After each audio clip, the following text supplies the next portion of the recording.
Good evening, everyone. Today we are doing class 8 Curiosity Science chapter number 7 Particulate Nature of Matter. आज हम class 8 का Curiosity Science chapter 7 cover करने वाले हैं. Particulate Nature of Matter करने वाले हैं. पहले इस चैप्टर के नाम के मतलब समझते हैं कि यहाँ पे तो हमें समझ में आ रहा है पर्टिकुलेट मतलब एक टॉपिक के बारे में, एक सबसे स्मॉलेस्ट क्वांटिटी के बारे में या किसी स्मॉलेस्ट टॉपिक के बारे में, स्मॉलेस्ट चीज़ जो है किसी भी नेचर ऑफ मैटर की. अब मैटर क्या होता है, आपने ब्रिज कोर्स में आपको पढ़ाया था मैटर क्या होता है. ठीक है, anything which occupies space and has mass. Matter के अंदर क्या होता है, फर्स्ट थिंग स्पेस होती है कि उसमें जगह हो एंड मास भी हो, उसे हम क्या कहते हैं, मैटर कहते हैं. अब मैटर के कुछ नेचर हैं, डिफरेंट टाइप्स के नेचर हैं जो कि बहुत स्मॉलेस्ट या पर्टिकुलर चीज़ों पे हम बात करने वाले हैं इस चैप्टर में.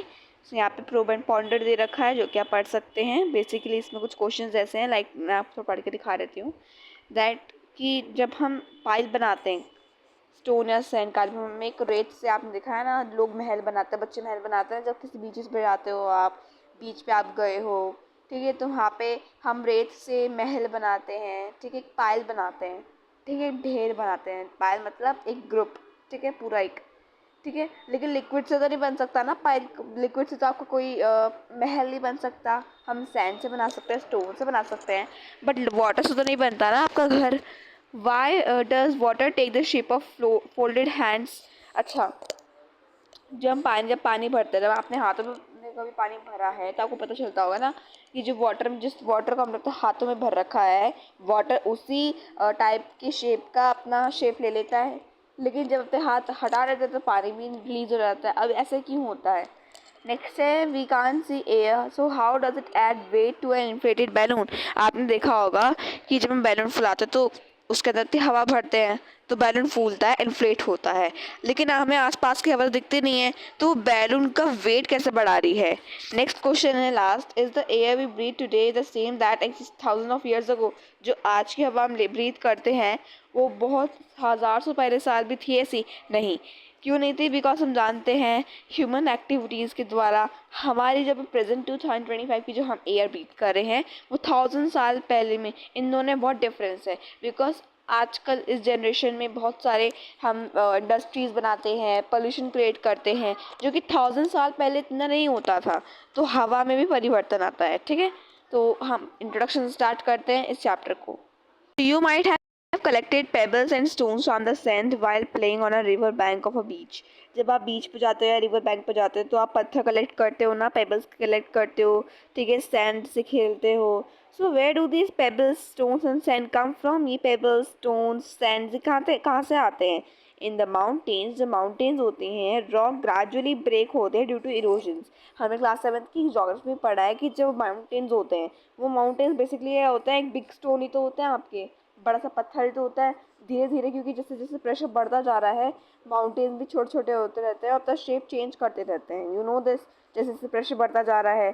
ठीक है, अब जो रॉक्स होते हैं ना वो ग्रेजुअली ब्रेक होते हैं ड्यू टू इरोजन. हमें पता है कि जो सॉइल इरोजन होते हैं, ऐसी ऐसी बहुत सारे इरोजन्स के तौर पे जो रॉक्स होते हैं माउंटेन्स के, वो भी धीरे धीरे ब्रेक डाउन होने लगते हैं और वो रिवर के साथ बह जाते हैं. ठीक है, अब वो जो इरोडेड रॉक होती है रिवर के साथ बहते बहते और छोटी हो जाती है. छोटे होते होते वो जैसे पेबल्स के हिसाब की हो जाती है. अब जो स्टोन सैंड ये तो होते हैं, ये ट्रांसपोर्ट करते हैं लार्ज क्वांटिटीज़ के, जैसे भी पत्थर वगैरह हैं, इनको प्लेन्स में.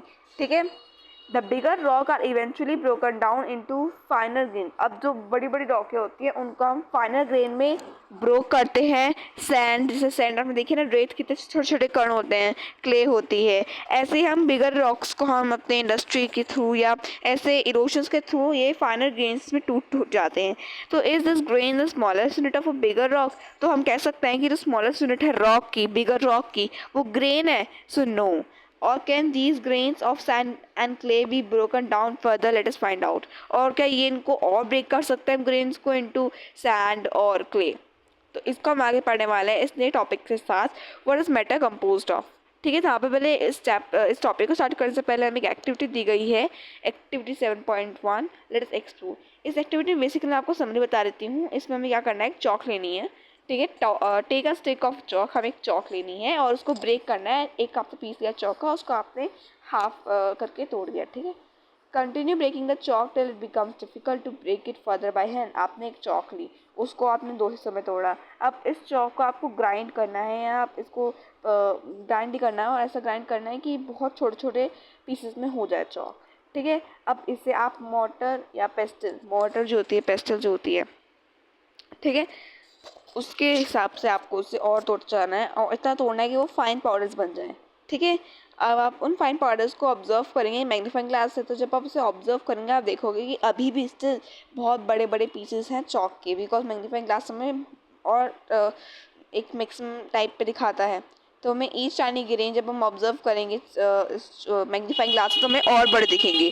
ठीक है, सो एक क्वेश्चन है, is every speck of this fine chalk powder still compose of the same substance or has it been changed into something else on breaking or grinding. जब हमने चॉक को तोड़ा, पहले एक चॉक थी पूरी, देखो एक पहले पूरी चॉक थी ना, अब जो चॉक है इस चॉक को उन्होंने 2 पीसेस में तोड़ा। जब उन्होंने 2 पीसेस में तोड़ा, तोड़ने के बाद उन्होंने जो आपकी मूसली होती है, मूसली से या जिससे आप अदरक कसते हैं, ठीक है, उस वगैरह से मॉर्टर और पेस्टल से इसको और ग्राइंड करा। और ग्राइंड या ब्रेक करते करते ऐसा ब्रेक करना है कि वो फाइन पाउडर बन जाए। फाइन पाउडर बनने से जब आप इसे मैग्नीफाइंग ग्लास में भी देखोगे तब देखोगे कि इसके और भी बड़े बड़े स्टोन्स हैं, या आप कह सकते हैं पीसेस है चॉक के। तो अभी कह रहा है कि जब हमने पूरी चॉक ली थी, ये वाली चॉक और इस पूरे आपके ग्राइंडेड वाले में, ये दोनों सेम सब्सटेंस है। जैसे कि हमें यहाँ पे दे रखा है, रिकॉल करना है कि जो आप ग्रेड 7 में चैप्टर दे रखा है changes around us, physical and chemical changes. तो ये पूछ रहा है कि जब हम चॉक को ग्राइंड करें तो वो फिजिकल चेंज है, केमिकल चेंज है। ऑब्वियसली फिजिकल चेंज है, हमने ग्रेड 7 के ही पुराने कोर्स से पढ़ा है। अब फिजिकल चेंज क्यों है? तो फिजिकल चेंज का मतलब क्या होता है कि जब आप किसी चीज़ को चेंज कर रहे हो या उसे एक न्यू फॉर्म दे रहे हो, उस न्यू फॉर्म में जो सब्सटेंस है वो सेम रहना चाहिए। अब हम चॉक को जब ग्राइंड कर रहे हैं तो चॉक तो जब भी रहेगी ना, क्योंकि चॉक के पार्टिकल्स तो हैं। वही चीज़ इसमें हमसे पूछी गई थी इस वाले क्वेश्चन में। जब हमारी चॉक है, इसको हमने ग्राइंड करा, ग्राइंड करने में भी पार्टिकल्स तो चॉक के ही है ना, किसी और चीज़ के चॉक के तो नहीं है, तो पार्टिकल्स चॉक के ही हैं। So you learn that sorry, हमने सीखा है कि जो चॉक होती है वो अपना न्यू सब्सटेंस में तो चेंज नहीं करते on grinding, it is a physical change. तो ये फिजिकल चेंज है इन विच उसका क्या चेंज हुआ, उसमें साइज एंड शेप, क्योंकि साइज में बहुत छोटा होगा, शेप में भी चेंज हो जाएगा धीरे धीरे। ठीक है, साइज में and each speck of chalk has reduced further, धीरे धीरे वो अपने साइज में भी बहुत कम हुए हैं। और अगर आप देखोगे ना, जब आप इसे तोड़ोगे, इसे ग्राइंड करोगे तो ग्राइंड करते करते शेप भी तो चेंज हो जाएगी। यहाँ पे सिलेंड्रिकल है, यहाँ पे आप कुछ उसे ग्राइंड करोगे तो उसकी डिफरेंट शेप हो जाएगी, तो शेप और भी चेंज हुई यहाँ पे। ठीक है, स्पेक्स मतलब क्या होता है, जो आपके दाने दाने दे रखे हैं ना ग्राइंड करने पे, वो है। तो these specs of chalk powder can be broken further into smaller particles by further grinding. इनको भी हम ग्राइंडिंग करने पे इन्हें और भी तोड़ सकते हैं, इन्हें और भी ग्राइंड कर सकते हैं। So let us imagine that this process of grinding continuous. अब इमेजिन करो कि आपने इस ग्राइंडिंग के प्रोसेस को कंटिन्यूसली रखा, इस पूरे स्पेक्स ऑफ चॉक पाउडर को। So eventually we would have reached a stage where the chalk particles cannot be broken down any further. ठीक है, अब जब हम उसे ग्राइंड करते जा रहे हैं, कंटिन्यूसली ग्राइंड करते जा रहे हैं, तो एक टाइम पे ऐसा समय भी आएगा जब वो ग्राइंड नहीं हो पाएगी, बिल्कुल फाइन पाउडर बन जाएगी। जो टाइनी यूनिट्स उस टाइम पे होंगे ना, जो उस स्टेज पर ऑब्टेन होंगे हमारे स्पेक्स ऑफ चॉक पाउडर, ठीक है, वो बेसिक बिल्डिंग ऑफ ब्लॉक कहलाएंगे उस चॉक के। बेसिक बिल्डिंग ब्लॉक, जैसे हमारा घर एक छोटी सी ईंट से बनता है, ठीक है, ऐसे ही जो चॉक है, जब उस टाइम पे हम उसको ग्राइंड करते जाएंगे और जब एक ऐसा टाइम आएगा जब वो ग्राइंड नहीं हो पाएगी, तो वो जो यूनिट होगी ना, वो स्मॉलेस्ट यूनिट होगी आपकी चॉक की, हम कह सकते हैं वो बेसिक बिल्डिंग ब्लॉक होगी, जिसके थ्रू हमारा चॉक पूरा बना हुआ है। ठीक है, So this means that one whole piece of chalk was made of a large number of smaller units. इसका मतलब क्या हुआ, जो पूरी एक बड़ी चौक थी वो हमारे smaller units के ग्रुप के थ्रू तो बनी है। ठीक है, so these units are called, जो constituent particles होते हैं, इन्हीं constituent particles कहते हैं of chalk। तो constituent particles क्या कहते हैं, बहुत important definition है। constituent particles is the basic unit that makes up a large piece of substance or materials. Just like chalk, the grain of sand and clay are not the smallest unit of bigger rock. तो constituent particles क्या होते हैं, constituent particles आपकी basic unit होती है आपके chalk की या किसी भी सब्सटेंस की, जिसके थ्रू मटेरियल बना हुआ है। जैसे चॉक था या ग्रेन ऑफ सैंड या क्ले, ये स्मॉलेस्ट यूनिट नहीं है बिगर रॉक्स की। जब इन्हें हम और ग्राइंड करते जाएंगे और जब ऐसा स्टेज आएगा जब वो ग्राइंड ही नहीं होंगी, तो वो स्मॉलेस्ट यूनिट कहलाएगी, वो कॉन्स्टिट्यूएंट पार्टिकल कहलाएगा। ठीक है, एक क्वेश्चन दे रखा है, are the units of chalk obtain in this manner considered the smallest unit of chalk. तो हमने देख लिया ये स्मॉलेस्ट यूनिट चॉक का होता है, इसका आंसर यहीं पे दे रखा था, ये वाला जो पूरी लाइन है आपको, ठीक है। So these there are also made up of a large number of their constituent particles. Constituent particles जब भी एक साथ पूरे हीप बनकर इस पूरे सब्सटेंस को बनाते हैं। अब हम एक्सप्लोर करते हैं और चीज़ें। Recall the dissolution of sugar into water to form a solution. जब हम पानी के अंदर चीनी को घोलते हैं सोल्यूशन बनाने के लिए, so what happens with sugar when it is dissolved in water. जब पानी में हम शुगर को घोलते हैं तो अब शुगर तो कहाँ चली जाती है। सो अब देखो इसको हम डायग्राम के थ्रू समझेंगे।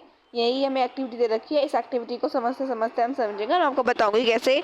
देखो क्या होता है ना, जैसे कि मान लो ये हमारा गिलास है, जैसे कि मैंने मान लो गिलास है, हमारा गिलास का कंटेनर है, इसके अंदर वाटर डाल रखा है, लेवल है वाटर लेवल का, ठीक है। मैं लिख देती हूँ वाटर लेवल, ठीक है। अब यहाँ पे जो डॉट डॉट दिख रहे हैं ना आपको डार्क ब्लू, ये हमारे वाटर ड्रॉप्स हैं, आप कह सकते हैं वाटर के पार्टिकल्स है, ठीक है। वाटर ड्रॉप्स नहीं, सॉरी ये जो मैं शो भी कर देती हूँ यहाँ पे, ये जो मैं डॉट डॉट दे रखा है ये हमारे वाटर के पार्टिकल्स हैं। H2O लिख लिया मैं, H2O पार्टिकल्स, ठीक है। अब मान लो मैं शुगर को शो कर रही हूँ यहाँ पे रेड कलर से, ठीक है। तुमने रेड कलर से शुगर को शो करा,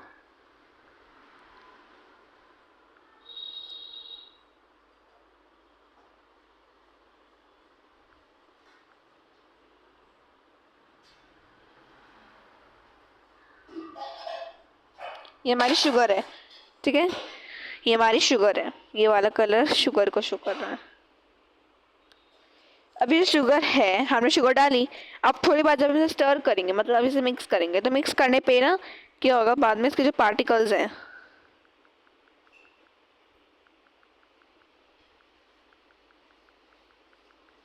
जस्ट वेट,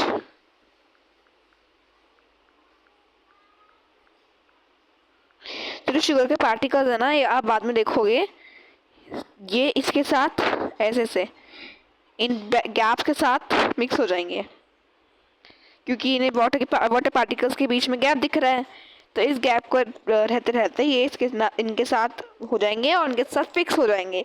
फिक्स होने पे हमें दिखते नहीं है, ऐसे हमारे शुगर आप हमें दिखते नहीं है। शुगर के पार्टिकल्स जब घुमाते हैं, मिक्स करते हैं, तो शुगर के पार्टिकल्स ब्रेक डाउन हो जाते हैं और स्मॉलेस्ट यूनिट बन जाती है। स्मॉलेस्ट यूनिट बनने पे वाटर पार्टिकल्स के जो बीच में गैप होता है उनके बीच में वो फिक्स हो जाते हैं, ठीक है।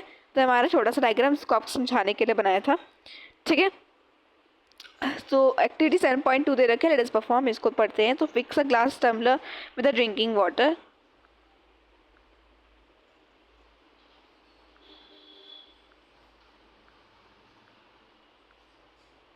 यस। सो हमें क्या करना है, ड्रिंकिंग वाटर, हम एक टम्बलर लेना है, टम्बलर या ग्लास ले सकते हो, ट्रांसपेरेंट ग्लास, उसके अंदर हमें पानी भरना है। Put 2 teaspoons of sugar into it. पानी भरने के बाद हमें 2 चम्मच शुगर डालनी है। Do not stir the water, अभी वाटर को स्टर मत करो, उसे जो ऊपर की जो परत है, ठीक है, ये जो हमारा देखो ग्लास का था, इससे पहले जो हमने शुगर डाली, नीचे डाले थे शुगर डालने से पहले जब हमने शुगर डाली 2 चम्मच, उसको मिक्स नहीं करना, ठीक है। मिक्स नहीं करना, तो ऊपर वाला जो सरफेस है उसमें से आपको एक पानी पीना है, थोड़ा सा टेस्ट करना है। जब आप टॉप जाकर टेस्ट करोगे तो आपको बहुत कम मीठा फील होगा, लेकिन जब आप इसे बिल्कुल स्टर कर दोगे, मिक्स कर दोगे, मिक्स करने के बाद जब आप पानी पियोगे या टेस्ट करोगे, तो टेस्ट करने पे क्या देखोगे कि वो अच्छा खासा स्वीट हो चुका है। सो यहीं पे बोला गया था test small spoonful of water from the top layer of glass. Does the water taste sweet? Now stir the water until the sugar dissolves completely. Again taste a spoonful of water from the top layer. So what difference in taste do you notice? आपने क्या notice करा इस पूरे activity में अभी तक? तो does it taste sweet? अब देखो जब आपने पानी के अंदर जब हमने चीनी डाली थी, उनको जब आपने मिक्स नहीं करा था और उसको एक टेस्ट करने के लिए आपने टेस्ट करा, तो हमने देखा होगा कि आपको बहुत ही कम स्वीट फील हुआ। बट जब हमने इसको पूरा डिज़ोल्व किया, डिज़ोल्व करने के बाद जब हमने इस पानी को टेस्ट करा तो हमें बिल्कुल स्वीट फील हुआ। अब ऐसे क्यों हुआ? सो सिंस जब हमारी टॉप लेयर थी वाटर की, वो टेस्ट करी स्वीट आफ्टर डिज़ोल्विंग शुगर, जब शुगर डिज़ोल्व हो गई, बिकॉज वो वाटर पार्टिकल्स के साथ मिक्स हो गई। सो इट मस्ट, मतलब वाटर पार्टिकल्स के जो गैप है उसके बीच में फिक्स हो गई। So it must be present in the solution. जब वो अगर आप देखो जब हम कैसे डिटरमाइन करते हैं कि ये मीठा पानी है, चाशनी है, कैसे डिटरमाइन करते हैं? By the test. आपने रसगुल्ला खाया होगा ना, रसगुल्ला की जो चाशनी होती है, जब आप उसे टेस्ट करते हो तो टेस्ट करने में पता चलता है कि मीठा है। ठीक है, मीठा क्यों है? हमें कैसे पता चला मीठा है? Because of the taste. So जब हम कोई पानी टेस्ट करते हैं और जब वो स्वीट होता है, हमें पता चल जाता है ना कि इस सोल्यूशन के अंदर हमने शुगर को डिजोल्व करा है। तो do you observe any sugar particles in the solution? क्या आपने इस सोल्यूशन के अंदर कोई शुगर पार्टिकल्स देखा after dissolving it? So no. Why? क्यों नहीं दिखा? बिकॉज शुगर इतना छोटा हो गया, तो स्मॉलेस्ट यूनिट पर आ गया। शुगर को जब हमने बिल्कुल स्टर करा, वाटर के साथ डिजोल्व करा, तो वो कंटिन्यूस स्टर के थ्रू अपने कंसंट्रेटेड पार्टिकल के फॉर्म में आया, और वाटर पार्टिकल्स के जो बीच में जो गैप था इन बिटवीन देम, वो उसके में फिक्स हो गया। दैट्स वाई मैं वो दिखा रही। तो sugar particles can no longer be observe but their presence can be sensed by test. जब हमने टेस्ट करा तो हमें पता चला ना मीठा, दैट मीन्स हमें पता चल गया कि इसके अंदर चीनी हमने घोली थी। So when sugar dissolves in water, it breaks up into its constituent particles which cannot be broken down further. हमने जब शुगर को डिजोल्व करा वाटर के अंदर, तो अपने कॉन्स्टिट्यूएंट पार्टिकल्स के थ्रू ब्रेक हुआ, और ब्रेक होने पे वो और ब्रेक तो नहीं हो पाया, तो वो आपके वाटर के कॉन्स्टिट्यूएंट पार्टिकल्स के थ्रू गैप में फिक्स हो गया। So each tiny grain of sugar, each tiny grain जो था शुगर का, वो मिलियन मिलियन मिलियन टाइप के कॉन्स्टिट्यूएंट पार्टिकल्स से बना हुआ था, बहुत छोटे छोटे पार्ट से बना हुआ था। ठीक है, तो उसके तुम्हें पता चला कि वो आपके वाटर के जो पार्टिकल्स हैं उनके साथ मिक्स हो गया। ठीक है, अब हमें दे रखा है कि एक्टिविटी 7.1 7.2 हम बताते हैं कि कैसे मैटर कंपोज हुए हैं of a large number of extremely small particles. Activity 7.1 थी, एक्टिविटी 7.2 थी। फिर बताते हैं कि कैसे एक मैटर जो है अपने कॉन्स्टिट्यूएंट पार्टिकल से बना है। एक तो चौक का एग्जाम्पल देखा, दूसरा हमने वाटर का एग्जाम्पल देखा। चौक हमने सॉलिड का एग्जाम्पल देखा, एंड अपने इसमें किसका एग्जाम्पल देखा? लिक्विड का एग्जाम्पल देखा।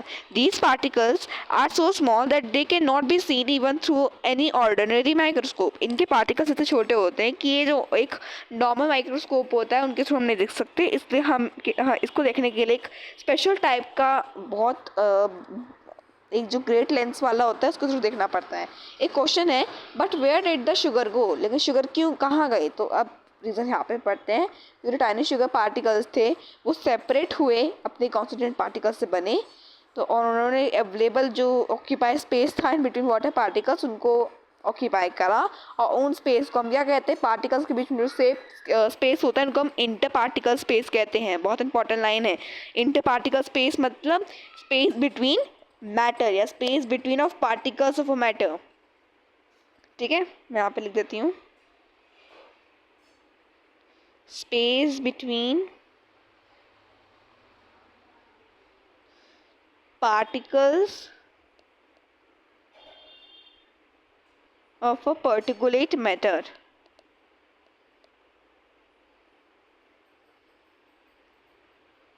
किसी मैटर के जो पार्टिकल्स होते हैं उनके बीच में जो गैप होता है उसको हम इंटर पार्टिकल स्पेस कहते हैं। बहुत इंपॉर्टेंट टर्म है, अगर आपको समझ में आ गया तो बात समझा देती हूँ। इंटर पार्टिकल स्पेस उन्हें कहते हैं जो किसी मैटर के कॉन्स्टिट्यूएंट पार्टिकल्स के बीच में जो गैप होता है उनको हम इंटर पार्टिकल स्पेस कहते हैं। तो आप अब मुझे बताओ, क्योंकि हमने थोड़ा बिचको से पढ़ा हुआ है, मैटर के कितने टाइप होते हैं? Solid, liquid and gas, we know this. ठीक है, हमने ब्रिज कोर्स से पढ़ा था सॉलिड, लिक्विड, गैस। मैटर होता है मास की डेफिनेशन। ठीक है, कि जिस बॉडी के अंदर मैटर है उनको हम मास कहते हैं, एंड मैटर की डेफिनेशन में पढ़ी थी anything which occupies space and mass is called matter. ठीक है, उसके बाद टाइप्स ऑफ मैटर पढ़े थे, सॉलिड, लिक्विड एंड गैस। तो अब आप मुझे बताओ किस मैटर के किस टाइप ऑफ मैटर में सबसे ज़्यादा इंटर पार्टिकल स्पेस है? सबसे ज़्यादा इंटर पार्टिकल स्पेस, क्योंकि हम जानते हैं कि किस मैटर के अंदर कम स्पेस होता है, किस मैटर के अंदर सबसे ज़्यादा स्पेस होता है। तो आपने कमेंट कर दिया होगा, सबसे ज़्यादा इंटर पार्टिकल स्पेस किस में होता है? आपके गैसियस मैटर में, गैसेस में होता है।